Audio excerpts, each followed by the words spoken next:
Yamaha R7 2022 on review. Fast, fun and friendly. Who is the new Yamaha R7 for? You could say it's for older riders who've ridden the tidal wave of sports bike evolution, but want to get off, now that race reps have become too cramped, powerful and expensive. If that's the case, is a 72 brake horsepower parallel twin really going to cut the mustard on the road and track, or be enough for bragging rights down the pub? Or will the R7 be for newer, younger sports bike fans, who haven't had anything made for them in donkey's years, except for the long-in-the-tooth SUPERSPORT bikes that now no longer exist for the road? Ride quality and brakes. The R7's tubular steel frame is the same as the MT-07's, with more weight shifted to the front for extra feel tipping into corners. New ollie side plates around the swing arm pivot to add rigidity. KYB upside-down forks are fully adjustable, rebound in right leg, compression in left, with a cast ollie top yoke and forged ollie bottom. They're spaced 20 mm wider than the MT-07's and 5 mm closer to the steering stem. Spring weight, 18 newtons per millimeter, is the same as the R6's.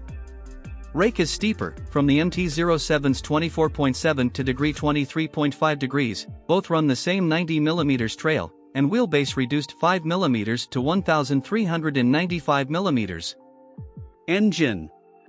Yamaha have left the MT-07's 4-valve 689 cubic centimeters parallel twin virtually untouched for its new life in the R7. It still makes 72 bhp at 8750 rpm and 49 ft-lb of torque at 7750 rpm and has a more direct throttle cam, but it slips through Euro 5 thanks to new ECU and injection settings, tweaks to the intake ducts and exhaust. Reliability and build quality. If it's going to be anything like any of the three generations of MT-07 that stretch back to 2014, which it is, the R7 will be mechanically bomb-proof. Value versus rivals. Yamaha aren't the first to create a more real-world sports bike. Aprilia's RS660 stole the headlines when it was released in 2020. As you'd expect from the company that brought you the RS V4 and Tuono V4, it's a more serious take on the theme. The parallel twin is sharper and more powerful, 99 brake horsepower, than the R7 and comes with fully adjustable suspension and superbike shaming electronics, but it's also nearly $2,000 more expensive. There's also the inline 4-cylinder Honda CBR 650R and Kawasaki Ninja 650 twin, but neither have the unashamed sporty DNA of the Aprilia or Yamaha. Equipment. If you're used to the glitz of an all-singing sports bike, the R7's modest level of chassis equipment won't be as tempting as if it had shiny Oleans, chunky Brembos and a raft of electronics.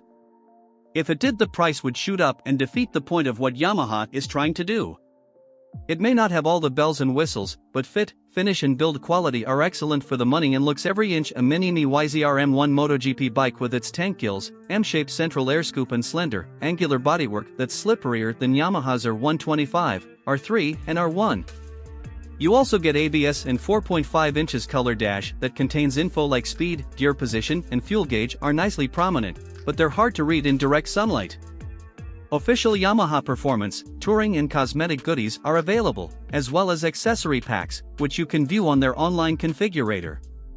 Racers and serious track day riders can also choose from a full range of tasty GYTR accessories as illustrated below.